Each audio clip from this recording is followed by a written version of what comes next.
The park near my house has always been a quiet place. Maple trees line the walking paths, and in the late afternoon, the light filters through the leaves in a way that makes everything feel suspended in time. I've walked those paths for years, sometimes with my late wife, sometimes alone with my thoughts. But that Tuesday afternoon, as I turned the corner near the old fountain, I saw something that made my heart stop. My son Daniel was sitting on a wooden bench. Beside him was my grandson, little Marcus, only 4 years old, clutching a stuffed elephant I had given him for his birthday. Around them were suitcases. 3 of them, the large ones you take on long trips. I slowed my pace, trying to make sense of the scene. Daniel should have been at work. He was a project manager at a mid-sized construction firm, a job he'd worked hard to earn after years of grinding through smaller positions. He wore his work clothes, a button-down shirt, now wrinkled, and slacks that looked like they'd been slept in. When he saw me approaching, his face did something I hadn't seen since he was a teenager. It crumped, just for a moment, before he pulled it back together. But I saw it. "Dad," he said, his voice flat. "What are you doing here?" "I walk here every day," I said, keeping my tone even. "The better question is, what are you doing here? It's 2 in the afternoon on a Tuesday. Why aren't you at work?"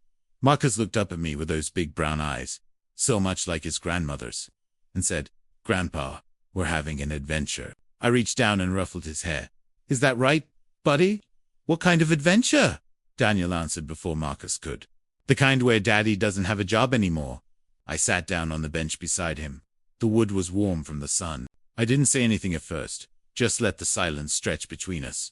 I've learned over the years that silence is often more valuable than words. People fill silence with truth when they're ready. It took Daniel about 3 minutes. "Victoria's father fired me," he finally said. "Well, not directly. He made some calls. The company I worked for. Turns out they do a lot of business with Harrison Development Group. Harold made it clear that keeping me on staff would be problematic for their future contracts." Harold Harrison, my son's father-in-law, a man who had looked at me like I was something stuck to the bottom of his shoe from the very first moment we met. "And the suitcases?" I asked. Daniel let out a bitter laugh. "We were living in one of Harold's properties, a guest house on their estate. Victoria thought it would be temporary, just until we saved enough for our own place. But it's been 3 years, Dad. 3 years of Harold reminding me every single day that I wasn't good enough for his daughter. Where's Victoria now?" The pause before his answer told me everything I needed to know. "She's at the main house, with her parents. Her father gave her a choice this morning. Him or me."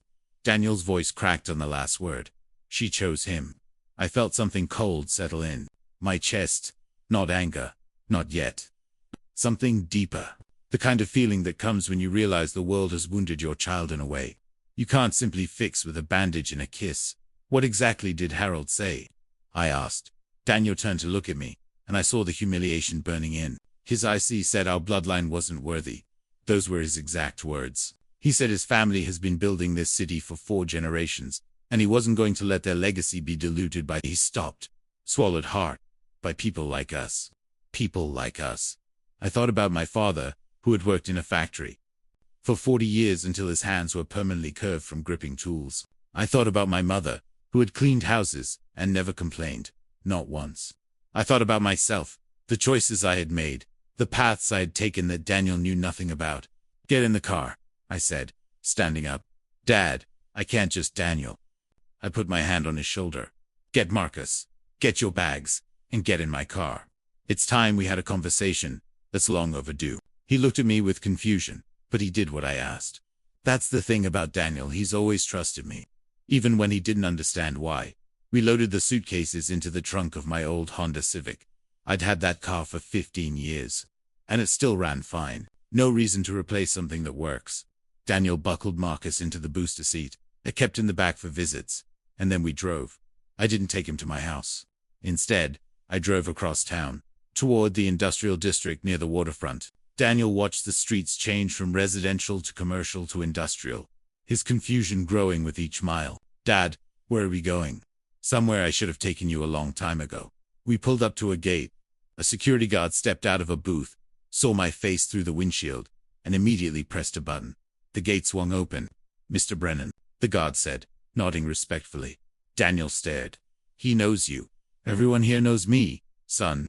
We drove past the gate and into a sprawling complex of warehouses, office buildings, and manufacturing facilities.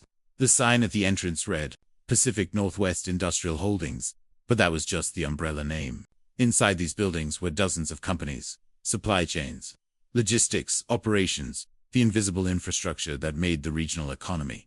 FUNCTIONI parked in front of the main administrative building and cut the engine.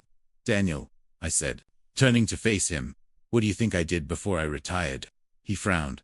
You worked in logistics. Management, he said. Nothing glamorous, just moving things from point A to point B. That's true, I said. That's exactly what I did. But I may have understated the scale. I opened my door. Come inside. Bring Marcus. There's a playroom on the 3rd floor with plenty of toys. We walked through the front doors, and immediately a woman in her 50s rushed over with a smile so genuine it transformed her entire face. Mr. Brennan, we weren't expecting you today. Should I let the board know you're here?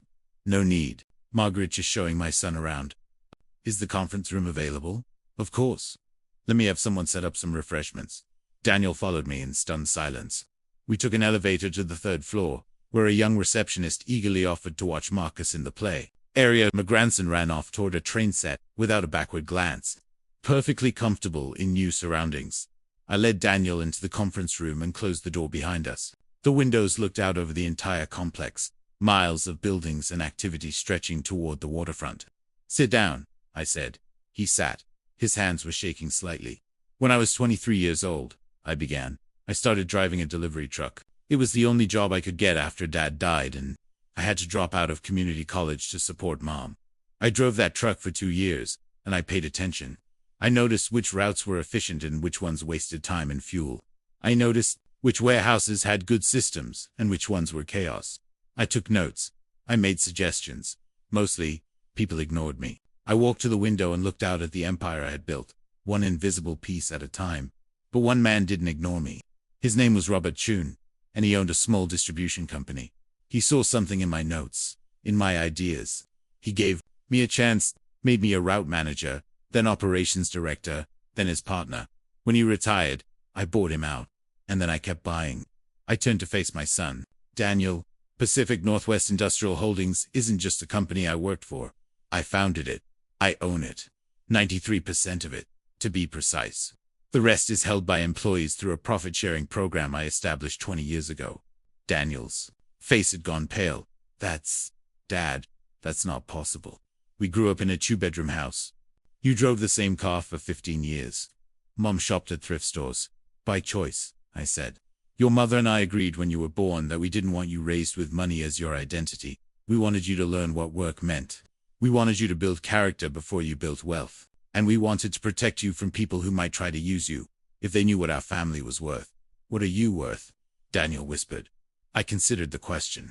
The truth was, I didn't think about it often. Numbers on a spreadsheet didn't mean much to me. But I knew Daniel needed to understand the scale of what I was telling him. The last valuation put the company at a little over $800 million. I said, my personal net worth, including real estate holdings and investments, is somewhere around $950 million. Give or take. Daniel made it sound like he'd been punched in the stomach. You're a billionaire, he said. Almost a billionaire. And you never told me. I was waiting for the right time, I said. Your mother wanted to tell you on your 30th birthday. But then she got sick, and everything moved so fast at the end. After she passed, I couldn't find the words. And then you met Victoria, and I thought maybe it was better that you didn't know. I wanted to see if her family would accept you for who you were, not what you might inherit. They didn't, Daniel said bitterly. No, they didn't. I sat down across from him and leaned forward. Now tell me everything. From the beginning. How did you meet Victoria, and how did we get to this moment? Daniel was quiet for a long time, gathering his thoughts. When he finally spoke, his voice was steadier than before, but there was an undercurrent of pain that broke my heart. I met her at a charity event 4 years ago. I was there because my company had donated to the Kozam Foundation for Underprivileged Youth. I was standing by the bar, feeling out of place in a rented tuxedo, when she walked up and asked me what I thought of the auction items. He smiled faintly at the memory. She was so different from the other people there. She actually seemed interested in the charity, not just in being seen. We talked for 2 hours. I made her laugh. She made me feel like I belonged somewhere I never thought I would. And her father. The smile vanished. Harold Harrison didn't approve from the start.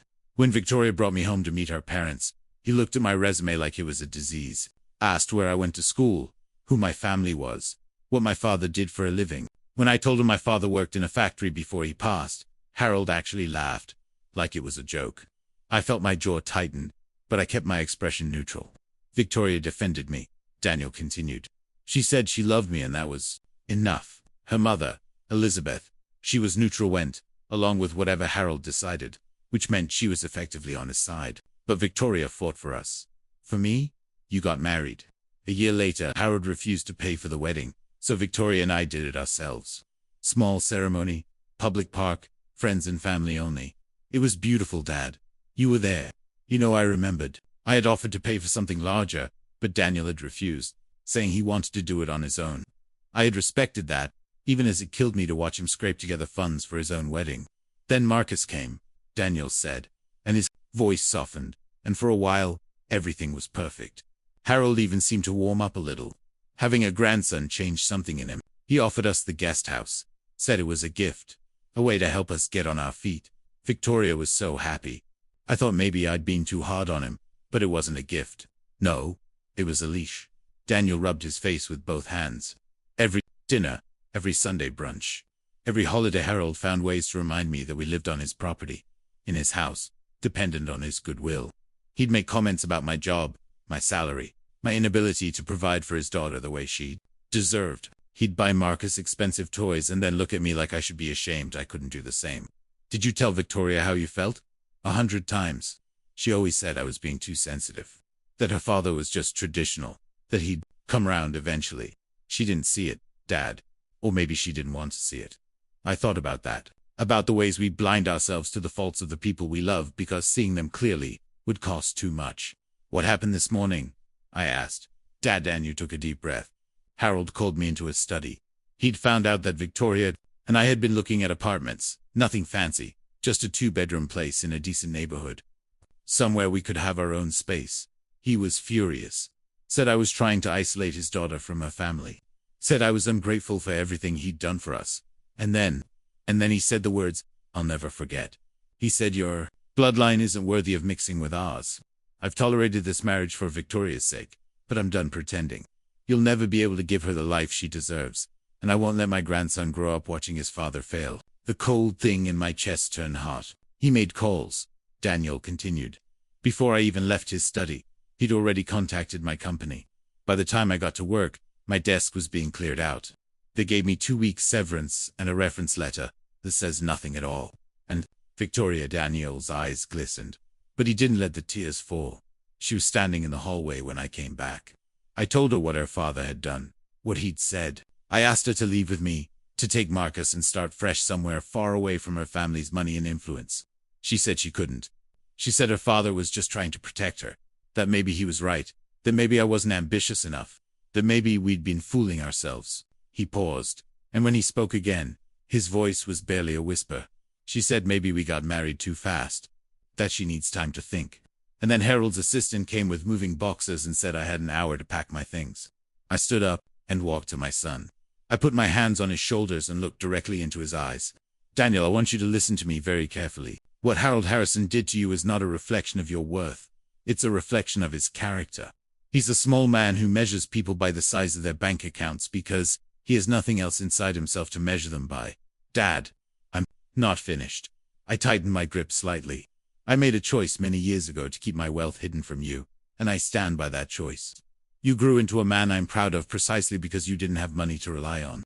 You worked hard. You earned everything you have. You treated people with respect, regardless of their status. Those are the things that matter. Daniel looked up at me with something like hope struggling to break through his despair.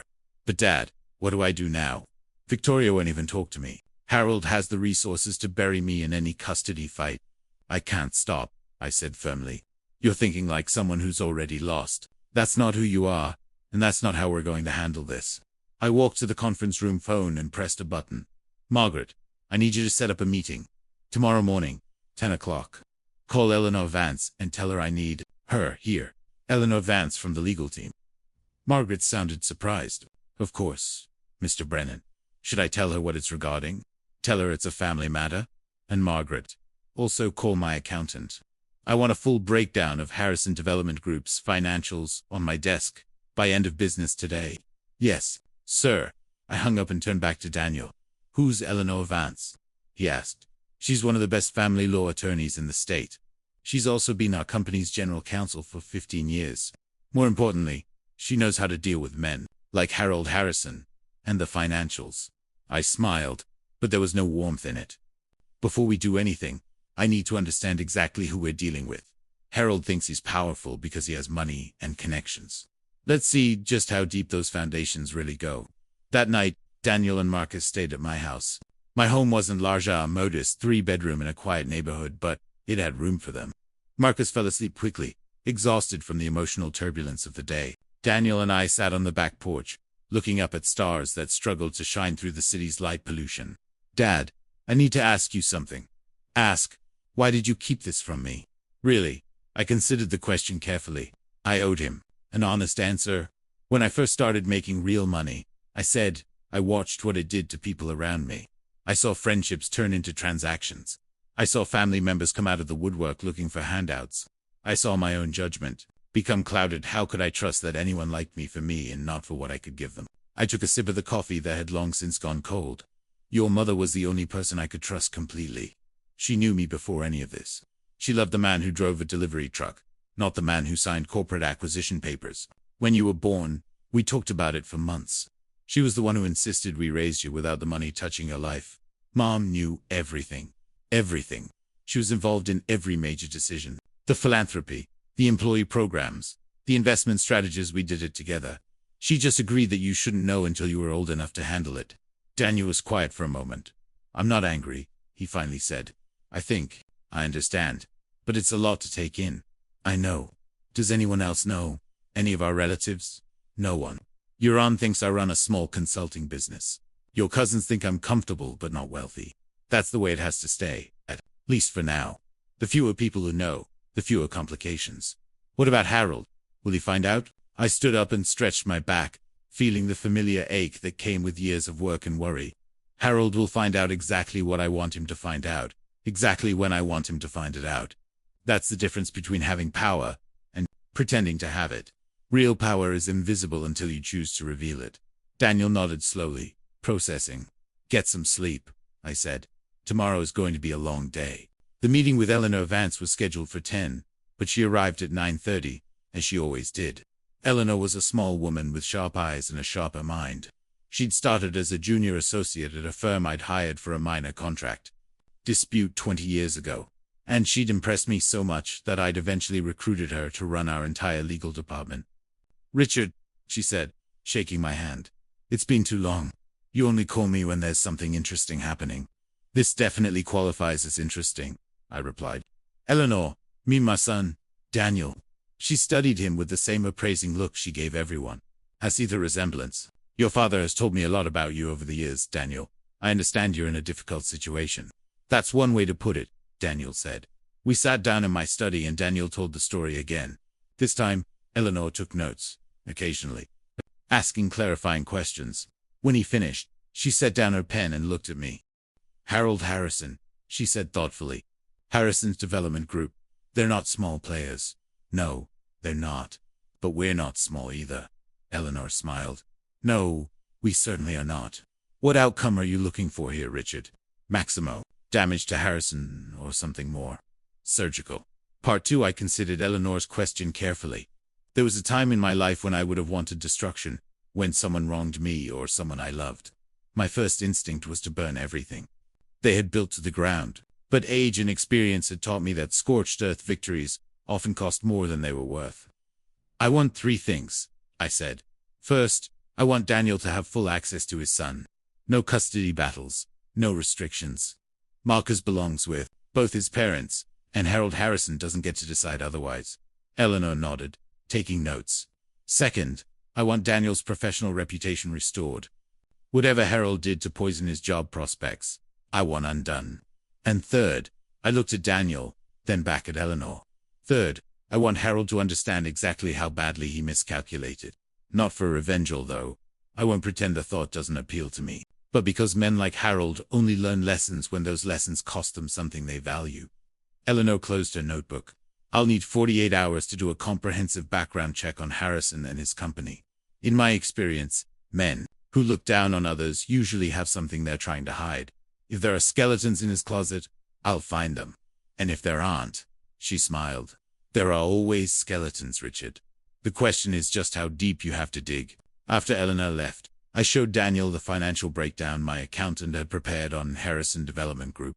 We spread the documents across my dining room table, and together we painted a picture of Harold's empire. It was impressive. On the surface, Harrison Development Group had built some of the most prominent commercial properties in the city. They'd diversified into hospitality, owning 3 boutique hotels. They had a real estate management arm that oversaw dozens of residential buildings. On paper, Harold Harrison was worth approximately $200 million. But as I'd learned over the years, paper and reality were often very different things. Look at the debt structure, I said, pointing to a column of figures. There, leveraged at almost 70%. That's aggressive for a development company, especially in this market. Daniel frowned. I didn't know you understood real estate finance. I understand everything that might affect my business. And Harrison Development has come up on my radar before they tried to bid on a warehouse complex I was interested in.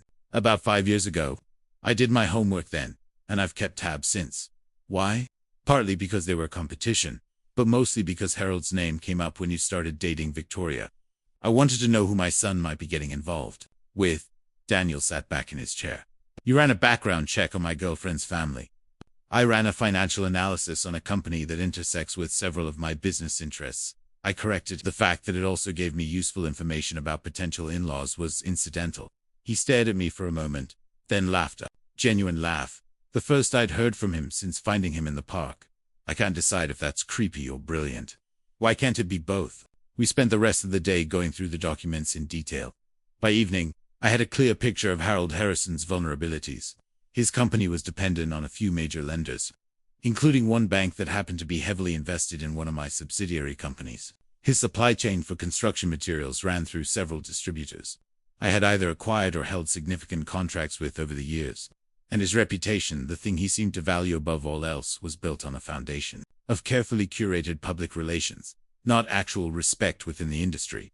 The next day, I made a phone call. Thomas, it's Richard Brennan. Thomas Park was the CEO of one of Harold Harrison's primary lenders. We'd served on a charity board together years ago, and I'd helped him navigate a tricky acquisition when he was still climbing the corporate ladder. He owed me several favors, though he was probably hoping I'd forgotten. Richard, it's been too long. How are you? I'm well, Thomas. I'm calling about Harrison Development Group. There was a brief pause on the line. What about them? I've been reviewing their financial position, and I have some concerns. Their debt ratio is quite high for a company of their size. I'm wondering if your institution has done a recent stress test on their portfolio. Thomas cleared his throat. We review all our major clients regularly. Harrison has always been reliable. Reliable isn't the same as secure. I'm considering some investments in the same market segment, and I want to make sure I understand the competitive landscape. If Harrison were to experience liquidity problems, it might create opportunities for my people. Another pause. I could almost hear Thomas thinking, trying to figure out what angle I was playing. I could have my team take another look at their accounts, he finally said, just to make sure everything is as solid as it appears. I'd appreciate that, Thomas. And please, keep this between us. I'd hate for anyone to think I was spreading unfounded concerns about a competitor. Of course, I'll be in touch. I hung up and smiled. I had no intention of doing anything that would actually harm Harrison's business relationships, not yet. Anyway. But Thomas was a careful man, and careful men talked to other careful men. Within a week, every major lender and partner Harrison worked with would be quietly reviewing their exposure to his company.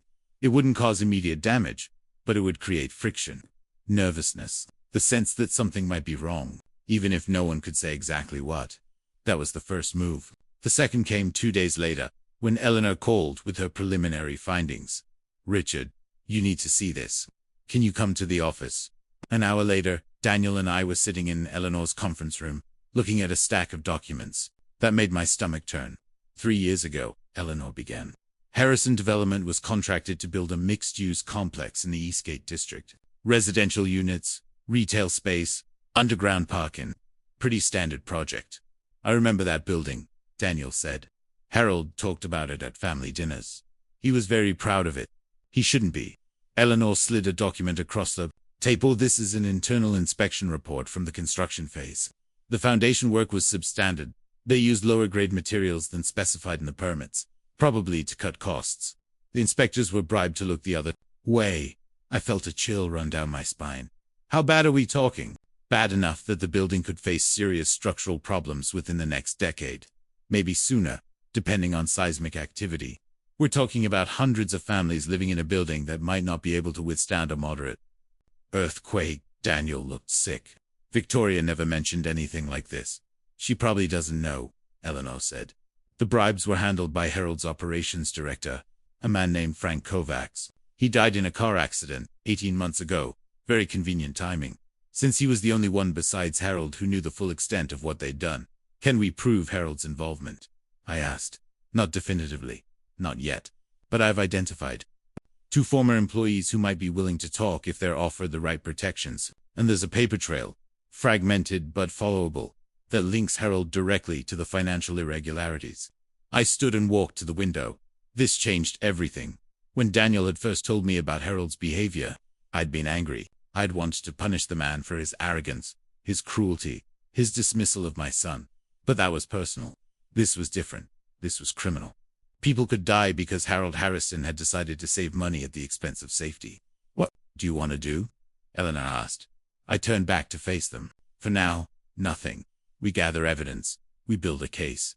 But we don't move until we have everything we need. If we strike too early, Harold might be able to destroy evidence or silence witnesses. We need to be patient. And what about the people living in that building? Daniel asked, his voice tight. Every day that goes by, I know. I sat back down and put my hand on his arm. We'll have the building independently assessed as soon as possible. If there's imminent danger, we'll find a way to address it without tipping off Harold. I won't let innocent people get hurt because of our timeline. Daniel nodded slowly, but I could see the conflict in his eyes. He was a good man, my son. Better than me in many ways. He didn't have the stomach for the kind of strategic patience that decades in business had taught me. He wanted justice. Now. Transparency now. Accountability now. In time. He would learn that some battles were won not by charging forward, but by waiting until your opponent had trapped himself. The next few weeks were a careful dance of preparation and surveillance. Eleanor's team tracked down the former Harrison employees and began laying the groundwork for potential testimony. I had engineers I trusted to conduct a discreet assessment of the Eastgate building, confirming Eleanor's fears the structure was compromised, though not in immediate danger of collapse. Still, it needed remediation, and that remediation would cost millions that Harold clearly wasn't planning to spend. Meanwhile, Daniel focused on rebuilding his life. I offered him a position at Pacific Northwest Industrial Holdings. He was more than qualified, and I wanted him close, but he refused. I need to do this on my own, he said. At least until this situation with Harold is resolved. I don't want anyone to say I got where I am because of you. I respected that, even though it frustrated me. He found a job within 3 weeks, project coordinator at a smaller firm. Less money than he'd been making before, but honest work with people who appreciated his skills. It was a step down, but he took it with grace. Marcus started at a new preschool, one outside Harold's sphere of influence. They were building a new life, piece by piece. The only shadow was Victoria. She had filed for legal separation 2 weeks after Daniel left, citing irreconcilable differences. Eleanor suspected Harold was behind it, pushing his daughter to act before Daniel could establish a competing legal position. The separation papers included a request for primary custody of Marcus, with limited visitation for Daniel. She's not going to fight fair, Eleanor warned us. Harold has resources, and he has influence. He knows people in family court. This is going to get ugly. Let it get ugly, I said. I've been ugly before. I know how to handle it. The first custody hearing was scheduled for a Friday morning in late October. Daniel was nervous in a way I hadn't seen since his wedding day, pacing the hallway outside the courtroom, adjusting his tie, checking his phone compulsively. What if they don't let me see him? He whispered. What if Harold convinces the judge that I'm not fit, Daniel? I stepped in front of him, forcing him to meet my eyes. You are fit. You're a good father. You love your son, and anyone who spends 5 minutes with you can see that. Trust the process. Trust Eleanor. Trust yourself. The hearing itself was brutal. Victoria's lawyer painted a picture of an unstable father who had dragged his family through financial chaos because of his inability to maintain employment. He presented the termination from Daniel's previous job as evidence of professional incompetence, conveniently omitting Harold's role in orchestrating it. He suggested that Daniel's living situation staying at my modest home was inadequate. For a child who had grown up in luxury, Eleanor dismantled each argument. Methodically, she introduced evidence that Daniel's termination had been sudden and unexplained. With glowing performance reviews up until the day he was fired, she demonstrated that I was a stable, financially secure grandparent capable of providing for Marcus. She emphasized Daniel's immediate efforts to find new employment, his involvement in Marcus's daily care, his close relationship with his son, and then she introduced something Harold hadn't expected. Your Honor, I'd like to submit for the record a series of character witnesses who can speak to Mr. Brennan's fitness as a father. The judge nodded. Proceed. One by one, they came forward. Marcus's former preschool teacher, who testified that Daniel was the parent who always showed up for events, who remembered every child's name, who volunteered for classroom activities. A neighbor from the Harrison estate who had witnessed Daniel playing with Marcus's in the yard every evening, rain or shine. A colleague from Daniel's old job who described him as dedicated, professional, and universally respected. But the most powerful witness was one I hadn't expected. Elizabeth Harrison, Harold's wife. She took the stand, looking pale and fragile, her eyes fixed on the floor. Harold sat rigid in the back of the courtroom, his face a mask of controlled fury. Mrs. Harrison, Eleanor said gently, can you describe Daniel Brennan's relationship with your grandson? Elizabeth took a shaky breath. Daniel loves Marcus more than anything in the world. I've watched him with my grandson for 4 years. He's patient, he's kind, he's everything a father should be. And can you describe your husband's attitude toward Daniel? Harold's lawyer objected immediately. Irrelevant, Your Honor. I'll allow it, the judge said, her eyes narrowing. Mrs. Harrison, please answer. Elizabeth finally looked up, and I saw tears streaming down her face. My husband never gave Daniel a chance. From the first day, he decided that Daniel wasn't good enough because he didn't come from money, didn't have the right connections. He made Daniel's life miserable. He undermined him at every opportunity. And when Daniel tried to build something independent, Harold destroyed it. Objection. Harold's lawyer was on his feet. This is speculation and hearsay. I have documentation, Elizabeth said, her voice suddenly stronger. I have emails Harold sent to Daniel's employer. I have records of the conversations where he planned this. I kept copies because I knew this day would come. The courtroom erupted. The judge called for order, and Eleanor submitted Elizabeth's documentation into evidence. I watched Harold's face as his carefully constructed narrative collapsed around him. He didn't look afraid, not yet. He looked enraged. The kind of rage that comes from losing control of something you thought was entirely within your power. The hearing ended with a temporary custody arrangement that gave Daniel equal time with Marcus. It wasn't a final victory, but it was a significant one. More importantly, it opened cracks in Harold's armor that hadn't existed before. Outside the courthouse, Elizabeth approached us. Harold had already left, swept away by his lawyer to assess the damage. I'm sorry, she said to Daniel, her voice barely above a whisper. I should have done this years ago. I was afraid. Harold controls everything, the money, the house, our entire social circle. I thought if I just kept quiet, things would get better. Why now? Daniel asked. Elizabeth looked at Marcus, who was playing with a toy car on a nearby bench, oblivious to the drama swirling around him, because I watched Harold prepare for this hearing. I saw what he was willing to do, lies he was ready to tell, the people he was ready to destroy. And I realized that if I stayed quiet, I would be just as guilty as him. She wiped her eyes. Victoria doesn't understand what her father really is. She still sees the version of him he shows to the family. But I've seen behind the mask, and I couldn't let him take your son away. I stepped forward. Mrs. Harrison, I want you to know that you have my protection. If Harold retaliates against you for what you did today, you will have resources at your disposal. I can make sure you're safe. She looked at me with something like surprise. Who are you, really? Harold always dismissed you as nobody, but I've seen how you carry yourself. You're not what you appear to be. I smiled. Nobody important. Just a father trying to protect his son. The weeks following the hearing were a strange mixture of triumph and uncertainty. Elizabeth filed for divorce, citing Harold's controlling behavior and emotional abuse.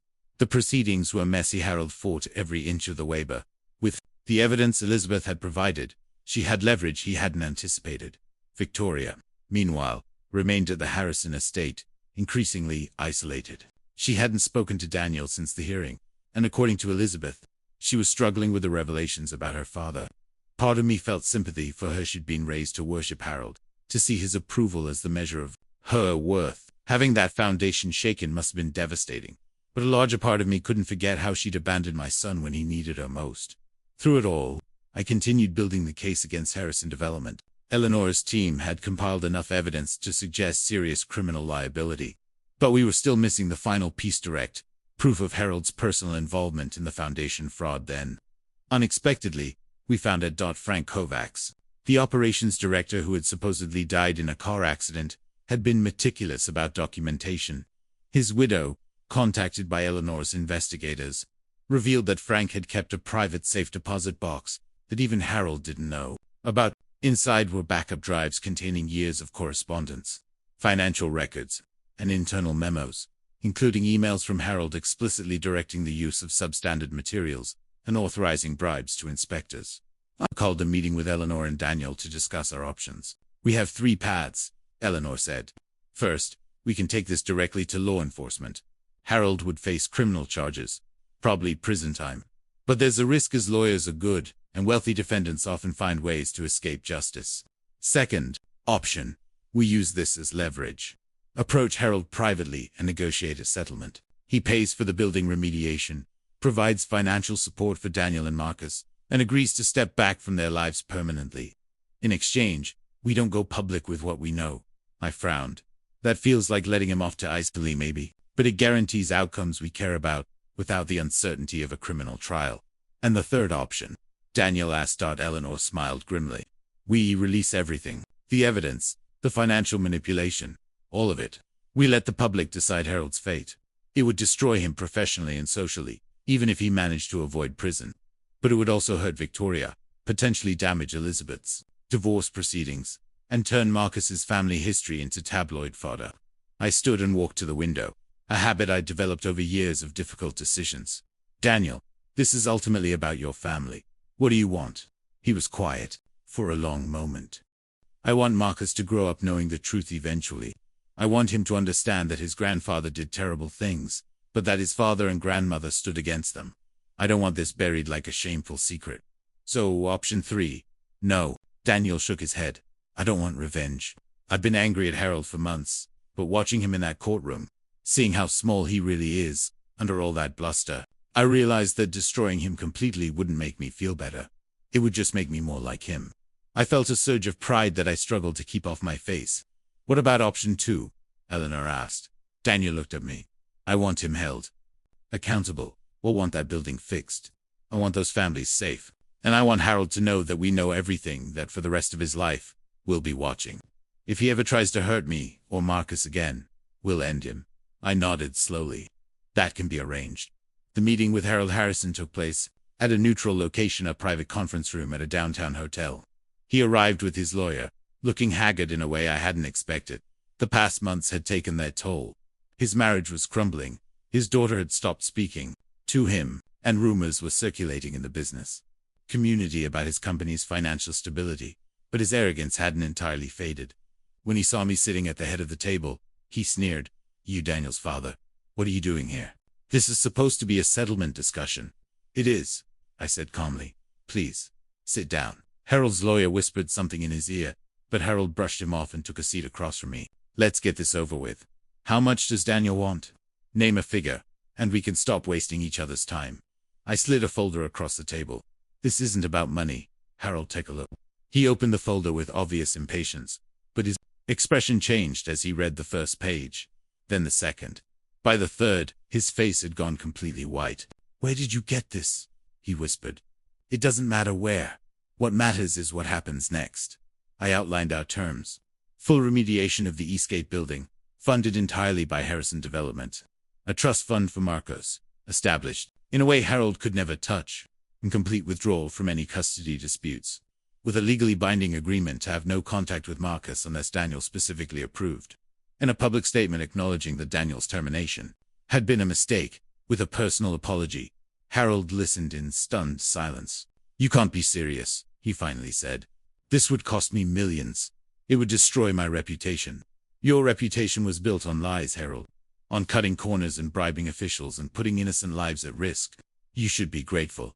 We're giving you a chance to make this right quietly, instead of watching you explain yourself in a federal courtroom. His lawyer leaned in. Mr. Harrison, I strongly advise. Shut up, Harold snapped. He looked at me with pure hatred. Who are you? A retired logistics manager doesn't pull strings like this. Doesn't have access to this kind of information. Let the silence stretch for a moment before I answered. He never bothered to find out who I was. Harold, he took one look at my son's modest background and decided we weren't worth your attention. That was your mistake. I leaned forward. My name's Richard Brennan. I own Pacific Northwest Industrial Holdings. My net worth is approximately 4 times yours. And I have relationships with virtually every major bank, supplier, and contractor you depend on. If I wanted to, I could dismantle your company in 6 months. Harold's mouth opened, but no sound came out. But I'm not going to do that, I continued, because despite what you think, I'm not interested in destroying people. I'm interested in protecting my family. Accept these terms, fix what you've broken, and we never have to speak again. Refuse, and I'll release everything we have to the authorities, the press, and every partner you've ever worked with. His lawyer whispered urgently again. This time, Harold listened. An hour later, Harold Harrison signed the agreement. His hands were shaking. A year has passed since that day in the hotel conference room. The Eastgate building has been fully remediated, at a cost of nearly $12 million. Harold's company survived, barely, but his reputation in the industry never recovered. Word spread, as it always does, and people started asking questions he couldn't answer. He's become a cautionary tale, whispered about at business dinners and industry conferences. Elizabeth's divorce was finalized last spring. She received a generous settlement and has since moved to a small town on the coast, where she's started a new chapter of her life. She sends Marcus birthday cards and calls him every Sunday evening. Victoria finally reached out to Daniel 3 months ago. She apologized for abandoning him, for letting her father's influence cloud her judgment, for not fighting harder when it mattered. They're not reconciling. Too much damage has been done, but they've found a way to co-parent Marcus. That puts their son's needs first. That's more than I dared hope for. Daniel is thriving. He was promoted at his company and is now managing major projects, earning the respect of his colleagues through hard work and integrity. He still refuses to take money from me, but he's agreed to learn about the family business, to understand the empire he'll one day inherit. We have dinner together every Sunday, and I've started teaching him the things I wish someone had taught me: to read people, how to build alliances, how to wield power responsibly. Marcus is healthy and happy, blissfully unaware of the battles that have been fought on his behalf. He calls me Grandpa Richard, and every time I hear those words, something loosens in my chest. He has his father's kindness and his mother's curiosity, and I believe he'll grow into a remarkable man. As for me, I've started the slow process of revealing my true identity to the world.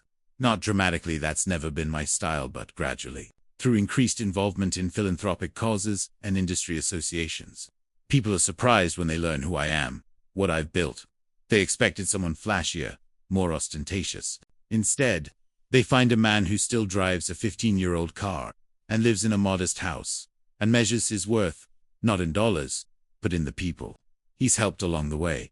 I think about Harold sometimes, not with anger anymore, that faded months ago, but with something like pity.